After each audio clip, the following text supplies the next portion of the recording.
안녕하세요. 자유교회 이진우 목사가 보내드리는 아침 묵상입니다. 오늘도 예수 그리스도의 향기를 내는 복된 하루가 되시길 바랍니다. 1월 9일 월요일 아침 묵상입니다. 오늘은 악한 자를 대적하지 말라라는 제목으로 마태복음 5장 39절로 42절의 말씀 묵상합니다. 나는 너에게 이르노니 악한 자를 대적하지 말라. 누구든지 내 오른편 뺨을 치거든 왼편도 돌려대며 또 너를 고발하여 속옷을 가지고자 하는 자에게 겉옷까지도 가지게 하며 또 누구든지 너로 억지로 오리를 가게 하거든 그 사람과 심리를 동행하고 내게 구하는 자에게 주며 내게 꾸고자 하는 자에게 거절하지 말라. 2023년 두 번째 주를 시작합니다. 한 주간도 일상에서 그리스도인으로 살아가시는 복된 한 주간 되시길 바라며 월요일 아침 묵상 시작합니다. 하나님께서 눈에는 눈, 이에는 이라는 동해 보복법을 주신 이유는 사사로운 보복을 막고 자신이 저지른 잘못에 대한 적절한 책임을 지게 하신 법이었습니다. 동해 보복법은 개인이 아닌 제사장이나 재판장을 통해서 실행되어야 하는 재판법이었습니다. 하지만 예수님 당시 종교 지도자들은 동해 보복법을 개인이 사사로이 사용할 수 있다며 그 사용 범위를 확대하여 해석하고 적용했습니다. 이것은 사사로운 보복이나 복수를 금지하기 위해 동해 보복법을 주신 하나님의 뜻을 심각하게 왜곡하는 것입니다. 동해 보복법을 개인이 사사로이 적용하여 보복하는 것으로는 절대로 정의를 이룰 수 없습니다. 사람들은 누구나 자신이 당한 것보다 더 크게 갚으려고 하기 때문입니다. 따라서 개인이 사사로이 자신이 받은 피해에 대해 보복하는 것은 정의를 이루기보다는 또 다른 보복과 복수를 하는 악순환만 남게 됩니다. 예수님은 동해 보복법에 대한 당시 종교 지도자들의 잘못된 가르침을 바로잡기 위해 새로운 가르침을 주셨습니다. 마태복음 5장 39절 전반부죠. 나는 너에게 이르노니 악한 자를 대적지 말라. 악한 자를 대적하지 말라는 예수님의 가르침은 눈에는 눈, 이에는 이라는 동해 보복법을 폐지하고 새로운 법을 내려주신 것이 아닙니다. 악한 자를 대적하지 말라는 예수님의 가르침은 동해 보복법 본래의 의미를 회복하고 하나님의 뜻을 바르게 적용하기 위해 주신 가르침입니다. 물론 악한 자를 대적하지 말라는 예수님의 가르침은 매우 세심한 주의가 필요한 말씀입니다. 악한 자를 대적하지 말라는 예수님의 가르침을 문자 그대로 적용하여 악한 자에 대해서는 어떤 식으로든 대적해서는 안 된다고 하는 것은 예수님의 말씀을 왜곡하는 것이 됩니다. 예수님은 공생애 동안 자신들의 기득권을 지키기 위해 외식하던 탐욕스러운 당시 종교 지도자들의 악행에 대해 책망하시고 대적하셨습니다. 그렇다면 악한 자를 대적하지 말라고 하신 예수님의 말씀을 우리는 어떻게 이해하고 적용해야 할까요?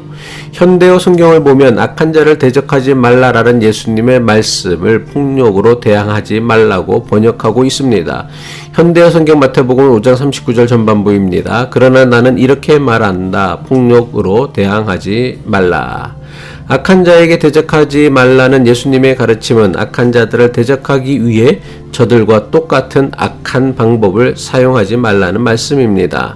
예수님은 악한 자들을 저들과 똑같은 악한 방식으로 보복하는 것으로는 보복과 복수의 악순환을 끊어내지 못한다 여기신 것입니다. 악한 자를 대적하지 말라라는 예수님의 말씀을 바울은 다음과 같이 해석하고 적용하여 가르쳤습니다. 로마서 12장 17절이죠. 아무에게도 악을 악으로 갚지 말고 모든 사람 앞에서 선한 일을 도모하라. 로마서 12장 21절이죠. 악에게 지지 말고 선으로 악을 이기라. 데살로니가전서 5장 15절이죠. 삼가 누가 누구에게든지 악으로 악을 갚지 말게 하고 서로 대하든지 모든 사람을 대하든지 항상 선을 따르라. 예수님께서는 세상의 악을 악으로 대적하고 대항해서는 보복과 복수의 악순환을 깨트릴 수 없음을 너무나 잘 알고 계셨습니다. 따라서 악한 자를 대적하지 말라라는 예수님의 가르침은 보복과 복수의 악순환을 끝내기 위한 교훈입니다.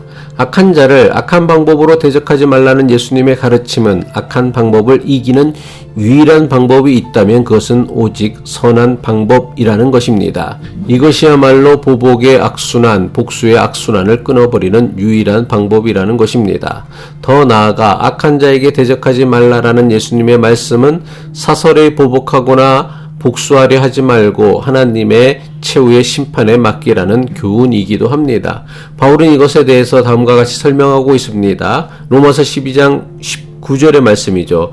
내 사랑하는 자들아 너희가 친히 원수를 갚지 말고 하나님의 진노하심에 맡기라. 기록되었으되 원수 갚는 것이 내게 있으니 내가 갚으리라고 주께서 말씀하시니라.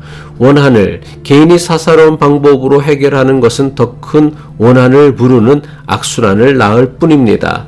그래서 바울은 사사로운 보복이나 복수를 금하고 대신 모든 심판을 하나님의 진노하심에 맡기라고 가르치신 것입니다. 악한 자를 대적하지 말라라는 예수님의 가르침은 결코 악한 자들을 그냥 방치하고 내버려 두라는 말씀이 아닙니다. 악한 자들을 저들과 똑같은 악행으로는 결코 악한 자를 이길 수 없습니다. 악한 자들과 똑같은 악행으로 대적하는 것은 악한 자를 대적하는 사람을 저들과 똑같은 또 다른 악한 자로 만들 뿐입니다. 세상의 악한 자들과 저들의 악행을 물리치고 이기는 유일한 방법이 있다면 그것은 오직 선한 뿐임을 말씀하는 것입니다. 이것만이 보복과 복수의 악순환을 끊어버리는 유일한 방법이라 가르쳐 주신 것입니다. 기도하겠습니다. 공의로운 심판자 되시는 하나님, 악을 이기는 것은 악이 아니라 오직 사랑과 선함임을 깨닫게 하옵소서. 그래서 선으로 악을 이기는 믿음의 사람이 되게 하옵소서. 오직 심판은 하나님께 속한 것임을 깨닫고 하나님의 공의로운 심판을 소망하며 불의한 세상에 무너지지 않는 담대한 믿음을 주옵소서. 예수 그리스도의 이름으로 기도합니다.